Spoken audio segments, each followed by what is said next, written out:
Hey, South Carolina's Math Industry, and we are going to take a look at why is the question in two parts. So what we're going to do is take a look at an SAT problem and see why the question is in two parts. Get it? Because the letter Y is there? So here is the problem right over here. The first thing you might think about is what the question is, and immediately rush to try to solve the problem. So find the positive value of x. So right over here, we have 55 divided by x plus 6 equals x. And you might start to rush and think, let's try to actually solve that by doing all this writing. But the crazy thing is, this problem could actually be solved in just 10 seconds.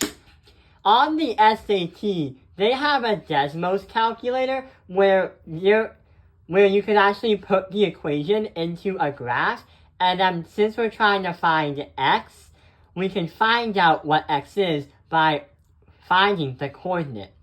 For example, since we have x, and since these two are equal to each other, where this as a whole is equal to that as a whole, we can now say that we can assign both of these values to the letter y because they equal each other.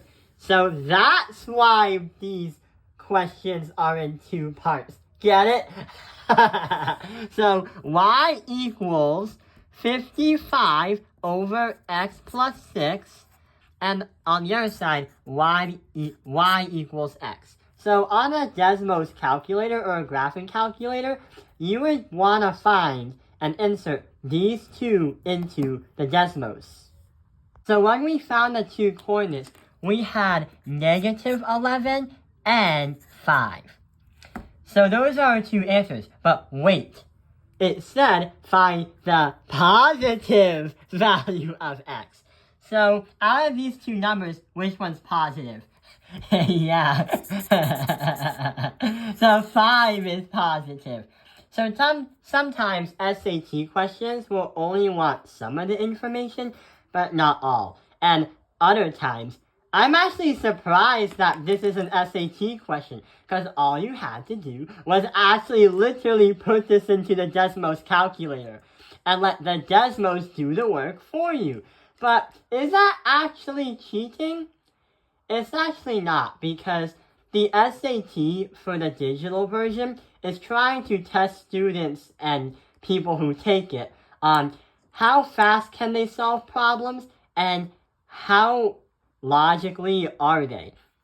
So trying to solve an algebra problem can take a lot of time, but since they knew that sometimes the math takes a lot of time, they have a calculator. So even though this may be seen as cheating and doing the AI doing the work, it's actually not, because you have to tell the AI or the calculator to do these steps, and then the calculator does the work for you. So what's really important is knowing how to do the steps. So that is question 1. But there is another SAT question that requires a little bit more work when we have to set things up.